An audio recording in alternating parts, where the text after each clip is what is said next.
melihat langsung. Yang kedua, melihat yang sama dengannya. Allah tak ada yang sama dengannya. Tak ada yang sama dengannya. Berarti bisa pakai analogi di sini? Tidak bisa. Maka kalau dikatakan Allah seperti ini, kalau seperti itu bukan berarti begini. Tidak masuk. Ini analoginya ke makhluk. Pasti ke makhluk.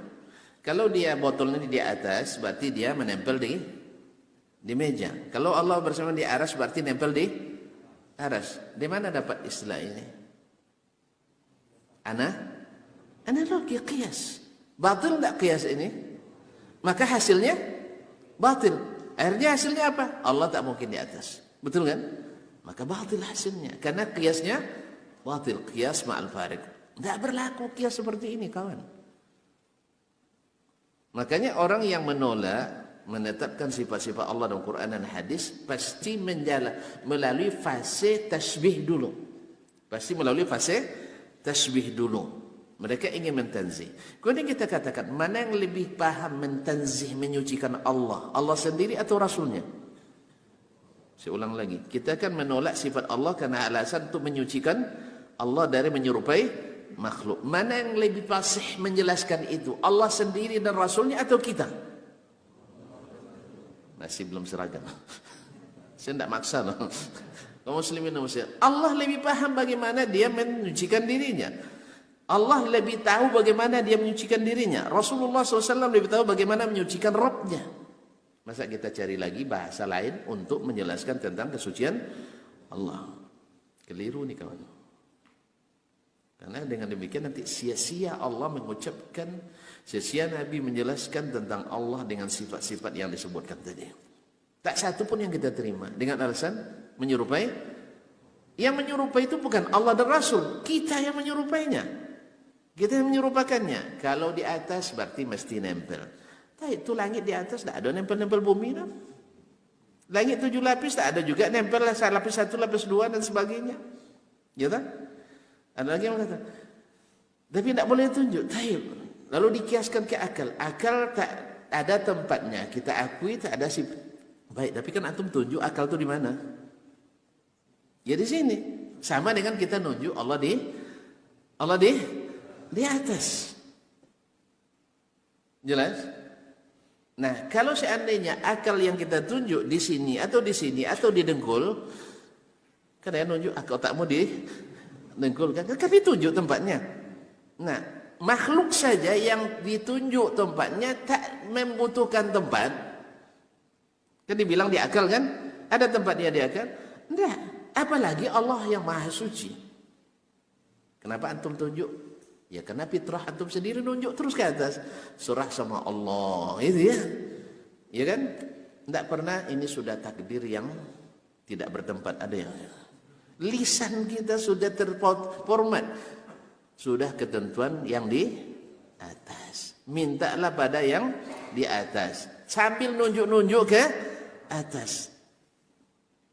Ini fitrah, akal. Dan sesuai dengan wahyu. Maka jangan capek-capek. Setiap ada sifat ta'wil, setiap sifat ta'wil. Capek kita. Nanti di akhirat, antum tidak percaya melihat Allah? Tidak percaya? Nah, kalau percaya berarti kalau dilihat punya jihad, punya arah apa enggak? Atau muter-muter ke belakang kita nengok kemana-mana? Ya kawanillah, jangan tentang logika yang sehat, jangan tentang fitrah yang sehat, jangan tentang sunnah yang sahih, jangan tentang Al-Quran yang sahih. Capek nanti. Dan ini sudah ijma' di kalangan sahabat dulu. Dan diajarkan oleh Nabi SAW dengan lisanun Arabiyyin mubin. Dan tidak ada mereka yang mempermasalahkan, menanya, ini tidak tasbih nih ya Rasulullah gitu ya. Tidak ada yang nanya kayak gitu. Makanya Imam Malik ketika ditanya, gemetar dia, marah besar dia. Bukan karena dia tidak paham maknanya. Sebagian bilang sahabat tidak paham maknanya, berarti sahabat tidak pandai bahasa Arab. Lebih pandai kita bahasa Arab dari sahabat. Oleh itu kaum muslimin mohon maaf. Tentu agak panas nampaknya, kenapa? Ada hasil. Kaum muslimin dan muslimat dirahmati Allah SWT. Jadi harus kita tahu posisi Nabi menjelaskan. Berarti semua yang harus diyakini sudah jelas.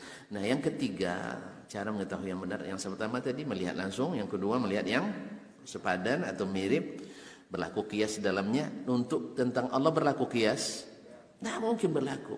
Nah, setiap orang yang berkiaskan pasti keliru. Nah, sekarang kita menolak sifat-sifat Allah gara-gara kias. Kalau begini mesti begitu. Itu kiasnya kemana? Ke makhluk semua. Maka sadari itu kaum muslimin dan muslimat. Jangan kiaskan Allah dengan makhluknya. Melihat tidak mungkin. Melihat yang sepadan nggak ada. Maka cara yang ketiga adalah bil khabarin sadiq atau bil khabaril haq. Berita yang hak. Berita yang hak itu hanya dalam Islam itu hanya satu dari Allah saja. Baik berupa Al-Quran maupun sunnah. Atau yang memang sesuatu yang tapi Allah kan tidak bisa dilihat dong. Kan ada yang bilangnya qawati'ul aqliyah, hukum-hukum akal yang pasti. Hukum akal yang pasti. Subhanallah, akal kita lebih hebat dari wahyu Allah SWT. Allah tidak pasti, kita bilang kita pasti. Kalau memang pasti, kenapa juga terjadi khilaf di antara orang-orang berakal? Di antara orang berakal itu banyak khilafnya. Oleh sampai-sampai ada yang mengatakan Allah ada tanpa tempat. Ini kalimat ini Allah ada tanpa tempat. Hadis bukan? Hadis. Taib, ayat Al-Quran. Taib. Kenapa kaidah ini mengalahkan ratusan dan ribuan hadis? Mengalahkan ratusan ayat. Berarti mana yang lebih hebat? Kaidah ini atau Al-Quran dan hadis? Betul? Allah mewujud bila makan. Ini kaidah yang dibuat oleh, ya dinisbatkan kepada Ali bin Abi Thalib dengan sanad yang gelap. Sanad yang gelap. Dinisbatkan kepada Imam Asy-Syafi'i yang tak jelas dari mana datang. Tidak ada dalam kitab Syafi'i. Tidak ada dalam kitab-kitab murid-murid Imam Syafi'i. Jelas? Lalu ini satu kata ini mengalahkan ratusan ayat, mengalahkan ribuan hadis. Berarti kita memposisikan Nabi enggak pada posisi yang Allah letakkan? Nah. Ini hakikat ini. Penting diketahui oleh kita pengikut Nabi sallallahu alaihi wasallam. Masa kaedah yang dibuat oleh manusia, Allah ada tanpa tempat. Tidak ada dalam Al-Quran, tidak ada dalam hadis. Mengalahkan ratusan ayat, ribuan hadis yang sahih. Gimana Ustaz? Kita terima tuh? Hah? Masuk enggak? Enggak masuk kaji. Ini kaji di luar kaji. Kaji di luar kaji. Kaedah yang dibuat oleh manusia. Seandainya sahih pun dari Ali bin Abi Thalib kaedah ini, andainya sahih pun kita katakan mohon maaf Pak Ali ya, radhiyallahu anhu. Ya, kita katakan ini kaedah bertentangan dengan sarihul Quran wa sahihus sunnah. Sarihul Quran wa sahihus sunnah. Nah, kita katakan. Atau kita takwilkan lagi perkataan itu. Karena kita kan ahli takwil juga, kita takwilkan lagi. Akhirnya nanti semua perkataan yang tidak masuk akal kita takwilkan. Akhirnya kita capek menakwilkan sampai hari